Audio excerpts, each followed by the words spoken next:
Hello and welcome to We Poets. My name is Sally Baker and I'm the host of We Poets.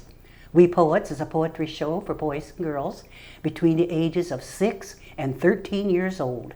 So if you would like to be on the program, please have your school teacher or your parents call me. I'm always looking for new youngsters to come and read their original poems. Also, I'm always looking for adult guests to come and tell young people something about their job careers that young people can pursue when they graduate from high school or college. Today we have a very special guest, and she's going to tell us all about her interesting self. So here we go, and she's going to tell us all about herself. Hello, young lady. Hi. How are you today? I'm good. Thank you for having me. Thank you. Could you tell us who you are and what group you represent? Yeah, my name is Julia Segre. I'm a senior at Berkeley High School, and I'm also the inaugural Berkeley Youth Poet Laureate. And what is a Berkeley Poet Laureate? So basically, I was selected out of like a group of poets under 18 to represent the city of Berkeley, like as its like youth poetic voice. So I speak at events, I run workshops. And in general, like I just try to like represent Berkeley through like poetry and like serve the city of Berkeley through poetry. This is sort of a full-time job in addition to going to school and being a student. It's actually a pretty low commitment. Like I'm just like writing and stuff, and then if I want to do something, so like last year I ran some middle school poetry workshops. Like the people at Berkeley Youth Poet can like help me get involved, but other than that, unless I'm asked to speak at events, it's pretty much the same as my regular day-to-day life. I see. Now, what middle schools have you gone to? I've been to Willard Middle School, which is where I went to middle school and started writing. So it's been really great to like give back there and teach there and like connect with the kids. Oh, Willard is a nice school. We went there one time. They had something for people could come in and tell the students about their jobs or careers that they could pursue. And they invited me and my director to come and talk about how we started We Poets, you know. Wow. And then they served us snacks for us, you know. Willard's a nice school. Mm-hmm. Yes, yeah. Okay. Now, I have some questions for you. Okay. How did you start writing poetry, and what has inspired you to continue? Well, I started writing in about like 7th grade. At Willard, every student in like 7th grade English classes is required to write a poem for the Berkeley Unified Oratorical Fest. And it's basically like, it's spoken words. So it's not only do you have to write a poem, you also have to perform it. And in 7th grade, it was kind of the first time I had seen poetry performed because we watched videos of a lot of slam poems, and it wasn't just like old white guys like poetry I couldn't understand. Like it was people who I could relate to, young people talking about experiences that I had experienced or like problems I was also thinking about. And so I remember seeing this poem, this slam poem of these 3 high school girls performing a piece together, and it was called Somewhere in America. And it was about like kind of all these issues that like were pressing on young people in America, like especially like young girls. So things that could affect them, like sexism, and then like they were talking about like gun violence a little bit, racial prejudice, and like I think seeing poetry presented in that new way, like it really spoke to me, and it said like, you know, like I can make change through my words too. And so I got like really into the poetry unit. I wrote a poem that was about like the pressures that I feel like I faced as like a young girl. It kind of was talking about like being placed into boxes and catcalling and like all of these things I had faced and like wanted to like relate to other girls with. And I remember we all had to perform in front of our class, and I performed in front of my class, and just like the outpouring of love I got from my classmates was just incredible, yeah. Wonderful. And that was kind of the moment where I was like, wow, I can really go somewhere with poetry, and like I see the way like it affects people when I speak, and like I hadn't realized that, and I think that moment I was like, okay, I want to keep doing this. And so in freshman year, there was COVID, so I wasn't really doing much. Right. And I wrote another poem in 8th grade for the Oratorical Fest called Ode to Flojo, which was great because I really look up to her as like a female athlete. And then in 9th grade, I stumbled across these workshops from this organization that's based in San Francisco called Youth Speaks, which like offers writing workshops, poetry slams, stuff like that to teenagers completely for free. And getting into those, like I was able to more narrowly focus my poetry into like social justice issues and like really work to use my words for change. I was also able to like build a community of poets who could support me and push me to go further. So I really think that's like what inspired me to continue writing, is just having that community of poets.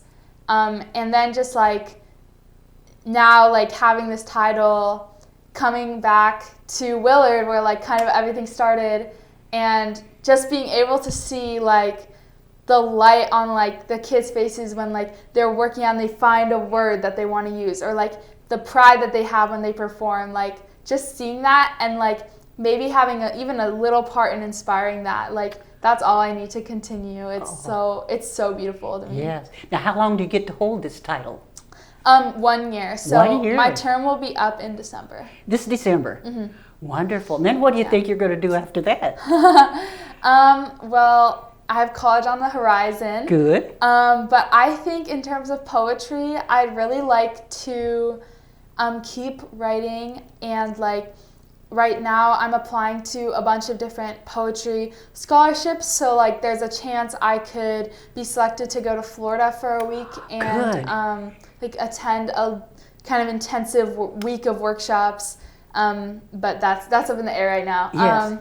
But I think just like wherever I go to college and keep going, I'm looking to get a teaching certification so that I can become an English teacher and kind of continue teaching kids poetry and like writing and reading. Yeah. What grades would you like to teach? Probably middle or high school.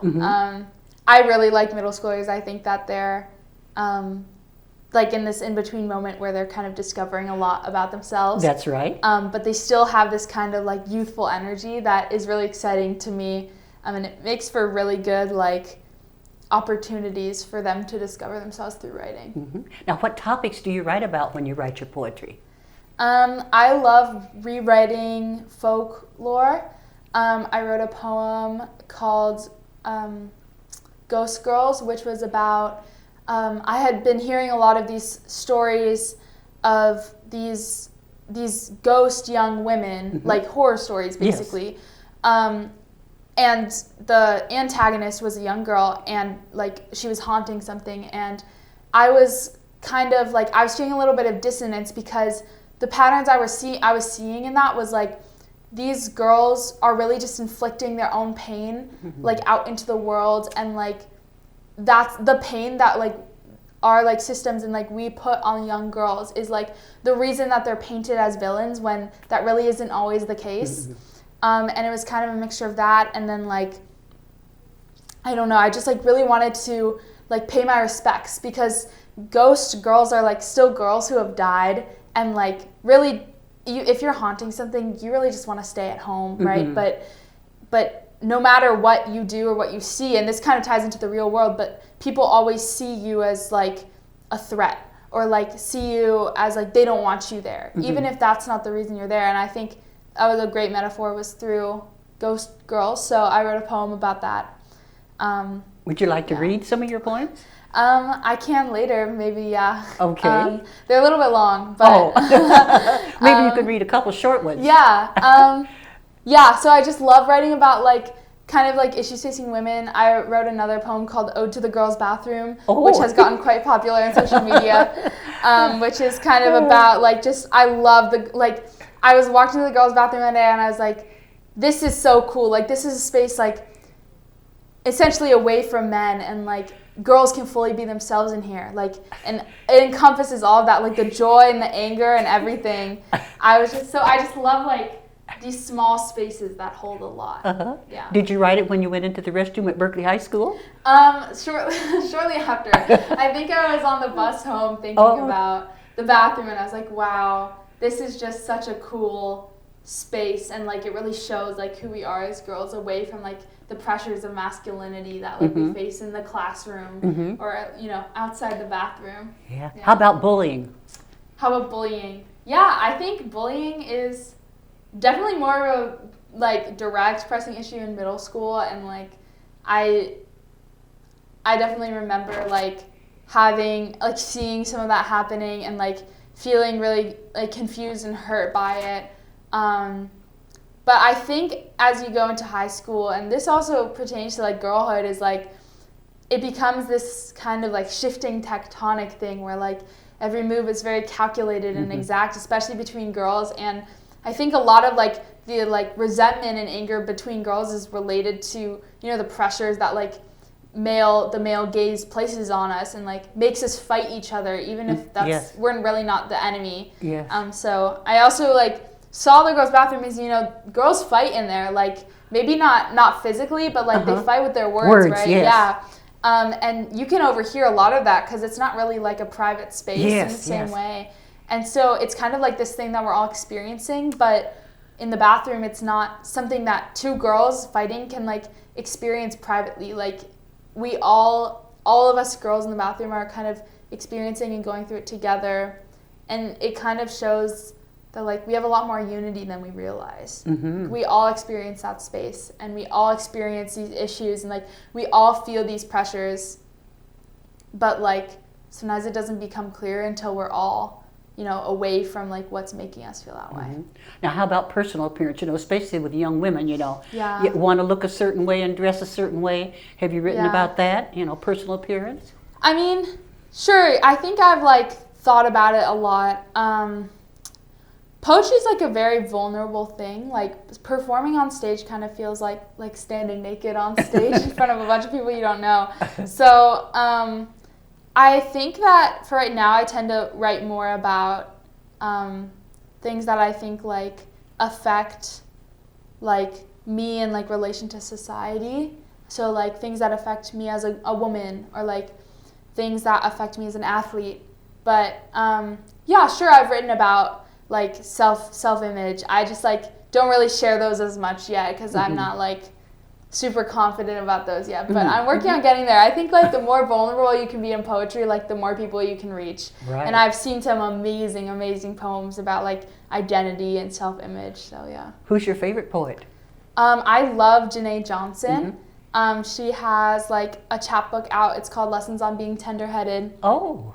And she actually came to a Youth Speaks workshop and like read some of her poetry and signed all our books for us. And I just love her poems because they focus on like this intersection of like being a woman and like being an athlete, which I also relate to because I'm an athlete, and like I think she incorporates rhythm into her poetry in a really cool way. She's also just like an awesome person.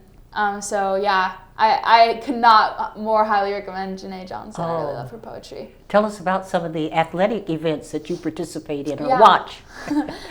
So I play and coach ultimate frisbee. That's kind of my main sport. Some people like to debate whether or not it's a sport, but I get a lot of fun out of it, and I enjoy coaching a lot. And then this year I've been playing varsity flag football for Berkeley High as well. Yeah. What kind of games do you like to attend? Professional games? I don't really watch sports that much. Or go to any of the games? Mostly I just go to football games at Berkeley. Great. Now let me get back to some of these questions here. Spoken word is a very emotional form of expression. What role does vulnerability play in your performance, and how do you hope it resonates with your audience? Yeah, I think that spoken word, like, I think vulnerability is like the thing that like makes the community so powerful.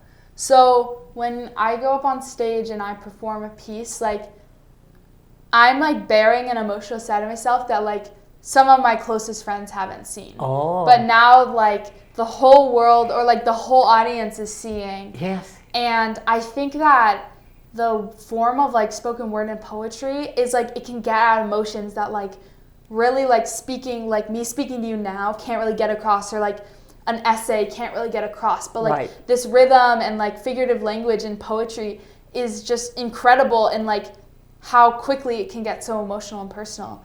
And so I think performing that, especially, you're also like being willing to be brave and like get up there and like share that side of yourself. And so people really recognize that and like applaud it and are inspired to share their own things, because I think watching a poem, you know, like I can see a poet who I really have nothing in common with speaking on an issue I've never experienced. And they just say a line in a certain way, in a certain rhythm, and it just like cuts straight to my heart. And an issue that like has never been personal to me has suddenly become like incredibly personal. And so like that vulnerability and that emotion is like what has led me to, and what has, I think, led the spoken word community to become like inherently like an activist community and a political community, is because like you really can't create art that isn't political like in spoken word, like because all these issues are like so pressing. And so I think it's inspired me to like become a lot more of an activist, and like it's just inspired me to like find a community through vulnerability. Good. Do you go out to other places to perform your poetry anywhere? Yeah. Tell us about that. So I usually perform in Teen Poetry Slam at U Speaks, and that varies year to year, like how far I make it, stuff like that, which is more of a competition, which I don't like. I kind of just like sharing. So I really like to perform in workshops. Good. And then I also like to, I mean, I've been to San Francisco to perform, like through Youth Speaks. I've mostly performed in Berkeley for Berkeley Youth Poet Laureate. Good. And I think that's about the furthest I've gone so far. Yeah. Have you traveled in the United States or abroad? Yeah, I've traveled through the United States a lot, especially like University of Wisconsin, which is where I was born, has an incredible spoken word program. Great. So I've been out there and gotten to talk to some of the people there. They also have a traveling group of like spoken word poets called First Wave, which I got to see at this like poetry convening called Brave New Voices. So I think it was really cool to kind of see the next level of poetry. And then when I went to Wisconsin and I got to talk to some of them and like see just like how vibrant the community was, it like I was like, oh, like I'm really excited to be at this next level and to be within even like a tighter community of poets. I just think it's really powerful. Does your mother or father, or you have brothers or sisters, do they write poetry?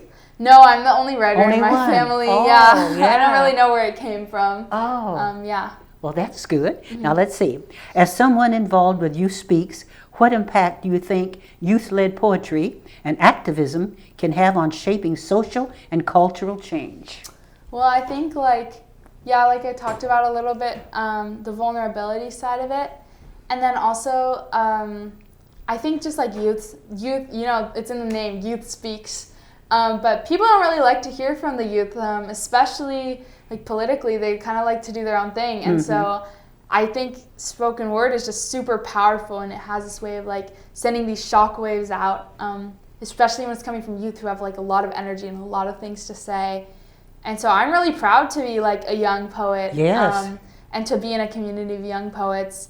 And, you know, I think whenever it is that I'm no longer a Youth Speaks, I'm an Old Speaks. An Old Speaks. That'll be a long time away. I'm excited to pass the torch. Like I'm just excited to inspire people younger than me to write. Like because I think that they're kind of at the forefront of what's relevant. And they have like energy and they have a lot to say. And I think it's really important that like we listen to them. Yes. Yeah. Yes. Now let's see. How has the role of Youth Poet Laureate shaped your perspective on the intersection between poetry and community engagement? I think it's given me like a chance to meet a lot more people in Berkeley outside of Berkeley High School. For example, over the summer at this like Berkeley Book Festival, I think I was able to teach a poetry workshop. Good which is really exciting. Yeah. So I got to like meet people I've never met, and like build community through poetry with like people I've never spoken to or like would never have gotten the chance to speak to. So it's really exciting. I've also just gotten a lot closer with like the librarians at Berkeley Oh, Public yes. Library, because they've been super helpful for Youth Poet Laureate, and especially, I don't think she's teen services anymore, but there is a teen services librarian named Robin who worked at the Central Branch, who was like very helpful and encouraging, and helped me and Serena, the Vice Youth Poet Laureate, get a lot of opportunities. Yes. So that's all been great. And then also at the Berkeley Book Festival, they kind of had this big outdoor stage at Civic Center Park, and I was invited by another poet, Gabriel Cortez, who works with this like poet ecology project, I think, in Berkeley, invited me and a few other poets to perform at Berkeley at the book festival, and that was really exciting because I got to see all these like faces who would never come out to, who would never be coming to Berkeley High, because are obviously not students. They would never be at like a teen poetry slam. It was just this entirely new audience that I got to connect with, and that was really exciting to just like see more people in Berkeley. I think a lot of the time before that I was kind of enclosed in just like the bubble of Berkeley High. Yeah. Now, before we end our show, would you like to read one or two of your poems? Sure. It would take me like 3 minutes. Okay, go ahead. Be our guest, please. Okay. Let's see. I can read one off my phone if that's okay. Do you have a preference of what you'd like to hear? No, you tell me. You read it. This is your show. Okay, that's a lot. Let me think. Well, I guess I can go. Let's go. Well, we were just talking about Berkeley Book Festival, so I can do a poem I did Go there. Go ahead, please. All right. This is called Microplastics. In recent years, microplastics have been documented in all parts of the human lung, in maternal and fetal placental tissues, in human breast milk, and in human blood. We are all made of microplastics. When I was born, my mother planted her placenta into the soil and watched as I grew into a half-tree, half-power plant. Branches and smokestacks reaching to the sky, call it solar power. But they sold me on a sunset, and soon litter laced my bloodstream, coal choked my roots, polyethylene crawled up my throat, so I can never forget what is coming is toxic and technicolor, like an orange sky so thick it can be picked from between my teeth, spit out, or retail cities choking out real ones like the bay rising up to swallow my home and heart down in a single sip. All that love sown into my city and my soil, taken by a tide of greed and green, and we are all made of microplastics. Made to believe we are destined to despair like litter on the side of the highway, complicit in our own destruction, meant to be churned out for consumption and corruption in a lifetime of leaching hurt and hate into the earth that has raised us. We forget that both a landfill and a vegetable garden feed off of being fed. And we forget that we are all microplastics, as in we are indestructible. We are lined with something that makes our core unkillable. And if my plastic is meant to last forever, let my love last too. Let them become the same thing. Let my plastic bottle bones become barrels strapped like babies to backs, bringing water clear as rain to Flint, Michigan. Let my egg carton hips cradle families away from the fire in Paradise, California. Let my veins become vines, photosynthesizing factories back into forests in Cancer Alley, Louisiana. Let my skin turn the sun and wind into a love language, like power, like new energy for Osage, West Virginia. Watch as my body, designed for disposal, comes back to life. Watch as we come back to life. The thing about microplastics is they never die. If the world is in our hands, it means it will stay alive. Watch us grow the family out of a styrofoam cup. Watch us seal the cracks in a reservoir with candy wrappers. Picking up new hope from something once deemed flimsy, watch as we build a city, fortifying what was already indestructible with a stubborn resolution to stay alive, our microplastic selves still surviving, not despite of our plasticity, but because of it. This land is not lost to landfill. This earth is not lost to fire or to flood. This body may be microplastic, but this heart is human. And while battered, is still beating out a song of love and longing for a world that turns what sought to destroy us into what seeks to survive us. Our care, our healing, our love, surviving. Great. Wow. Thank you. And you're so young to have all this knowledge. I can see where you're going as an adult. Wonderful. How long did it take you to write that? Well, it didn't take me too long to write, but it took a long time to edit and get like used to performing. Yes, and you performed this live in front of other people in Yeah. different places? Yeah. Oh, was this one of the pieces that you performed that won you this award? I actually wrote it after I won. For Berkeley Youth Poet Laureate, we never even performed. We just submitted poems. Oh, I see. Yeah. And they selected the winners. Yeah. Wow. How many others were chosen beside you, or were you the only one? I'm the only Youth Poet Laureate, and then Serena Griffin is the Vice Youth Poet Laureate. Oh. And there are about like maybe 5 finalists. Wow. Yeah. Whew. Well, I wish we had more time to write more, but listen to more. But before we end, let's see. What advice would you give to young poets hesitant to start writing or sharing their work? I would say that there's like absolutely no rules to writing.